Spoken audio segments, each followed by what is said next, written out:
Mission 2024 की तैयारियों के बीच केंद्र सरकार ने 9 साल पूरे होने को लेकर आज हरियाणा में अपनी गौरवशाली भारत रैली जो है वो आयोजित की थी और इसी के चलते 2024 में फिर से मोदी सरकार लाने के लिए बीजेपी जी तोड़ मेहनत कर रही है। आज गुरुग्राम के पटौदी में अनाज मंडी के अंदर एक ऐसी रैली की गई जिसमें कि साफ तौर पर ये बीजेपी ने दिखा दिया है कि इस बार जो दक्षिण हरियाणा है वो फिर से मोदी सरकार को सत्ता में लाने वाला है। जी हाँ, हम बात कर रहे हैं राव इंद्रजीत के संयोजक से आयोजित की गई रैली गौरवशाली भारत रैली का। जी हाँ, जो रैली आज गुरुग्राम के पटौदी में नई अनाज मंडी में हुई थी और ये रैली इतनी शानदार रही है जिसको देखकर साफ तौर पर अंदाज़ा लगाया जा सकता है कि किस तरीके से इस बार 2024 में मोदी सरकार वापस आने वाली है।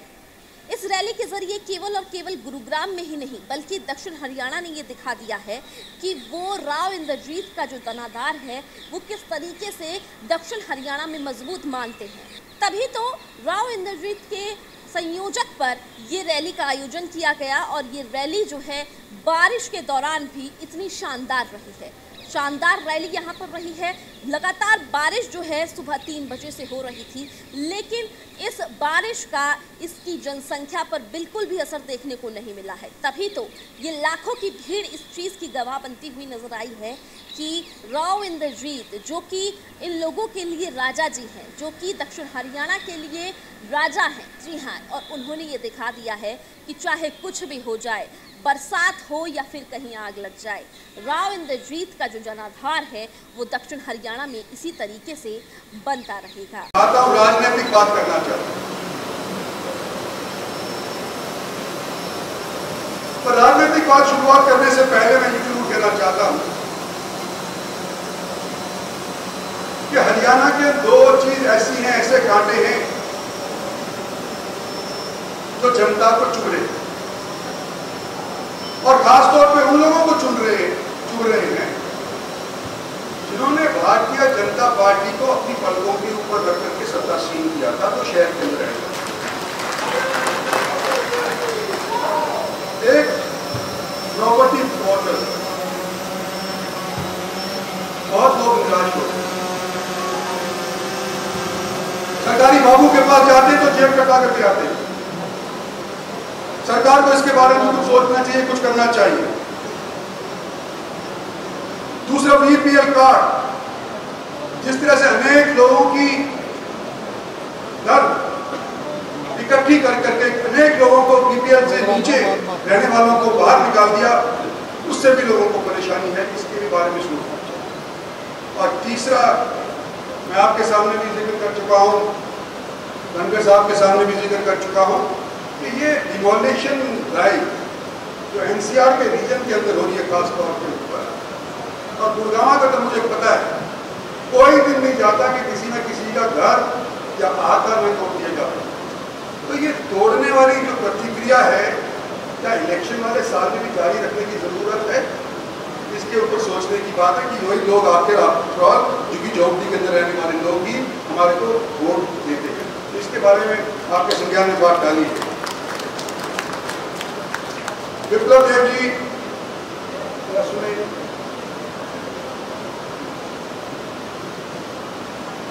आप हरियाणा के अंदर नए नए दौर के ऊपर प्रवेश किए हैं, न्यूट्रल हैं। ये हमारा मानना है कि हो सकता है पार्टी के अंदर अंतर कलह रहती रही हो, लेकिन सब आपके लिए बराबर है।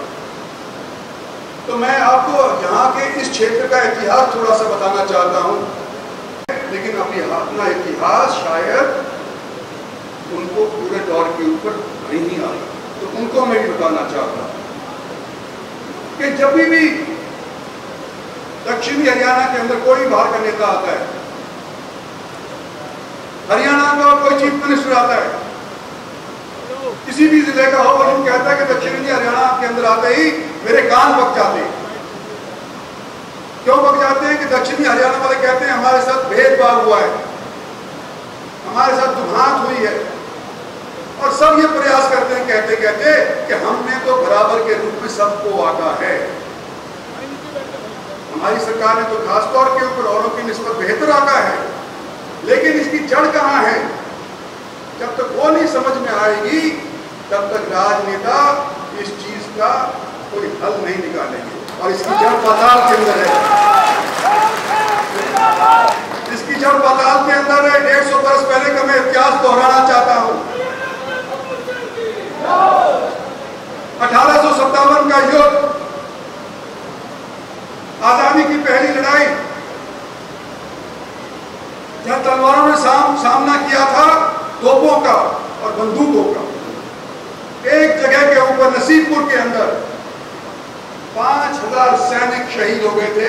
और लोग तो यूं कहते थे कि बरसों तक, दशकों तक जब बरसात होती थी, इतना लहू वहां पर बहा था, इतना जमीन के अंदर घुस गया था कि जब बरसात होती थी तो बरसात का पानी वहां से जब गुजरता था तो लाल होकर के।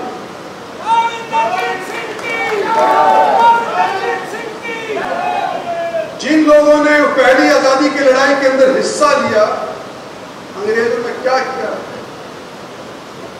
हम रोज उड़ाना देते हैं कि अंग्रेज आए, एक टापू के रहने वाले निवासी हमारे इतने बड़े मुल्क के ऊपर 200 साल राज कर गए, और हम यूं कहते हैं कि बांट करके हमारे को यहाँ पर राज करके हमारे को भाई को से बांटा, एक एरिया को दूसरे एरिया से बांटा, और बांटने के बाद हमारे को 200 साल राज कर गए। लेकिन ये जीता जागता उदाहरण आपके सामने हरियाणा का मैं पेश करना चाहता हूं कि जब 1857 के नसीबपुर की लड़ाई के अंदर दिल्ली के ऊपर अंग्रेजों का शासन दोबारा से कायम हो गया था, तो रेवाड़ी और मेवात, जिसके कई लोग यहाँ पर आए हुए हैं, जिन्होंने उस लड़ाई के अंदर हिस्सा लिया था, वो सारे के सारे डायरेक्ट अंग्रेजों के रूल के नीचे आ गए। क्योंकि दिल्ली के अंदर आकर के यूनियन बस गया था, पहले आगरा से काम चलाया करता था, फिर दिल्ली से चलाने लग गया। लेकिन जिन्होंने इनका सहयोग किया था, महेंद्रगढ़ नारनौल को 1857 की लड़ाई के बाद पटियाला के नीचे दी। बाबल, शाहजहांपुर, कनीना, रटेली, ये नाभा के नीचे दे दी। जहां से हमारे प्रधान आते हैं दादरी, ये जींद के नीचे दे दिया। देश तो सारा गुलाम था ही, लेकिन हमने तो गुलामों की भी गुलामी करी है। ये हमारा सबसे लफड़ा है कि हमारे बारे में जब ये बनते हैं मेमोरियल, तो क्यों नहीं सोचा जाता? प्रधानमंत्री ने आज दिल्ली के अंदर एक नया मेमोरियल स्थापित कर दिया। जो इंडिया गेट था, वो केवल पहली युद्ध तक के, विश्व युद्ध के लोगों की मंडी हुई हिस्ट्री वहां पर लिखी गई थी। दूसरे विश्व युद्ध के अंदर का कोई जिक्र नहीं था। तो उसके बाद चाइना बॉर्डर पे हो, चाहे पाकिस्तान बॉर्डर के ऊपर हो, तो कोई भी शहीद होता था, उसका कोई जिक्र नहीं था। प्रधानमंत्री ने नया संग्रहालय बनाया है और उसके अंदर सभी का नाम लिखा गया है, जो आजादी के बाद और दूसरे युद्ध के बाद हमारे दिल्ली के नए संग्रहालय के अंदर और उसके अंदर उनके नाम लिखे गए हैं। हरियाणा में पहल करी, आयोग ने जासूसाना को खत्म कर दिया और पोस्टिंग नया हल्का बना दिया। तो इन मेरे 25 साल के अंदर या 40 साल के अंदर, जब से मैं राजनीति कर रहा हूं, 3 इलाके के हरियाणा के विधानसभा के क्षेत्र हमारे से खत्म कर दिए। और आज मैं आपके बीच के अंदर ये कहना चाहता हूं कि अगला परिसीमन 2025 में या 2026 के अंदर आएगा।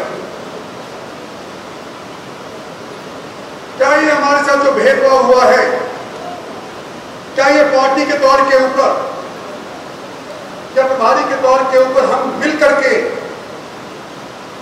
भारतीय के शीर्ष नेतृत्व पर ये बात नहीं कह सकते हैं कि जो पिछले 40-50 साल के अंदर हमारे साथ बेइंसाफी हुई है राजनीतिक तौर के ऊपर, क्या आने वाले परिसीमन के अंदर इसको खत्म कर सकते हैं और हमारे को जायज हक अपना क्या दिलवा सकते हैं? ये फैसला हमने करवाना है।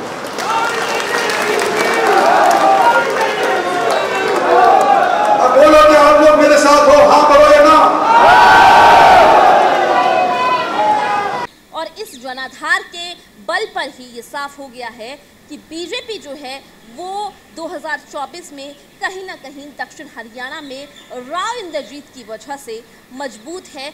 वहीं इस मौके पर राव इंद्रजीत के साथ हरियाणा बीजेपी के प्रभारी विप्लव देव भी नजर आए, जहां उन्होंने साफ तौर पर मोदी सरकार की उपलब्धियों को गिनाया और बताया कि कैसे जो कल पटना में गठबंधन हुआ है उसका असर इस बार हरियाणा में देखने को नहीं मिलेगा, मोदी के कार्यों पर देखने को नहीं मिलेगा। समय कष्ट करके आए हैं, तूफान में आए हैं, बारिश में आए हैं, किंतु जाने के बाद अपने अपने गांव में जहां भी जाएंगे मोदी मंत्र लेके जाइए। वहां एक घर में भी विरोधी पार्टी का कोई भी निशान नहीं लगना चाहिए, कोई भी झंडा नहीं लगना चाहिए। झंडा एक ही लगेगा, कमल निशान लगना, कमल लगना और कमल निशान होना चाहिए। और भारतीय जनता पार्टी के जो सांसद है उनको जिता के मोदी के पास भेजना है और उस दिशा में 2024 में तीसरी बार के सरकार बना के हम लोग नरेंद्र भाई मोदी को हरियाणा के पवन भूमि से उभार देंगे। मेरे साथ सब एक बार मुष्टि बंद कर में हाथ उठाइए ऊपर, बोलिए भारत माता की, भारत माता की, नरेंद्र भाई मोदी की, जेपी नड्डा की, ओम प्रकाश धनखड़ की। यह मौके पर हरियाणा बीजेपी अध्यक्ष ओम प्रकाश धनखड़ भी नजर आए और उन्होंने बताया कि कैसे इन 9 सालों में बीजेपी सरकार ने कार्य किए हैं, कैसे मोदी सरकार के राज में हरियाणा से लेकर पूरे भारत में कार्य हुए हैं।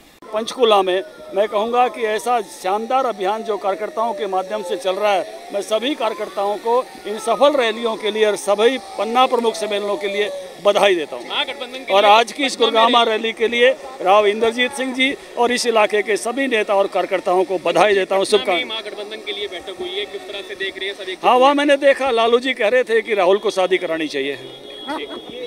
मौके पर स्थानीय विधायक सत्य प्रकाश जरावता जो हैं वो भी नजर आए और उन्होंने भी जो है जनता का साफ तौर पर धन्यवाद किया है और बताया है इस तरीके से प्रधानमंत्री नरेंद्र मोदी को इस बार फिर से देश की जनता, हरियाणा की जनता, दक्षिण हरियाणा की जनता फिर से प्रधानमंत्री बनाने वाली है। आज जो ऐतिहासिक रैली हुई इतनी भारी बारिश के बावजूद भी ये माननीय नरेंद्र मोदी और भारतीय जनता पार्टी के कामकाज जो हरियाणा के अंदर माननीय मनोहर लाल जी ने जितने काम किए हैं और देश के अंदर माननीय नरेंद्र मोदी जी ने जो काम किए हैं उन कामों पर आज इतनी भारी संख्या में गुरुग्राम लोकसभा की जनता ने मोहर लगा करने का काम किया है। और इस बात लेकर कितना उत्साह इस रैली में था, इतनी बारिश के बावजूद, खराब मौसम के बावजूद आज हजारों की संख्या में लोग यहाँ पर आए। ये निश्चित तौर पर हमारे देश के यशस्वी प्रधानमंत्री माननीय नरेंद्र मोदी जी और माननीय मनोहर लाल जी की लोकप्रियता और उनके द्वारा किए हुए कार्यों का परिणाम है। आने वाले समय में अभी 1 साल चुनाव का है और लोगों में जज्बा आज भी लोकसभा चुनाव हो चाहे विधानसभा चुनाव हो उनको लेकर पूरी तरह जज्बा है। इस रैली के संयोजक राव इंद्रजीत सिंह रहे और मुझे मेजबानी का मौका मिला। मैं आपके माध्यम से पूरे लोकसभा निवासियों को और विशेष तौर पे पटौदी की जनता का धन्यवाद करता हूं जो इतनी भारी संख्या में उन्होंने भाग लेकर और इस रैली को कामयाब किया।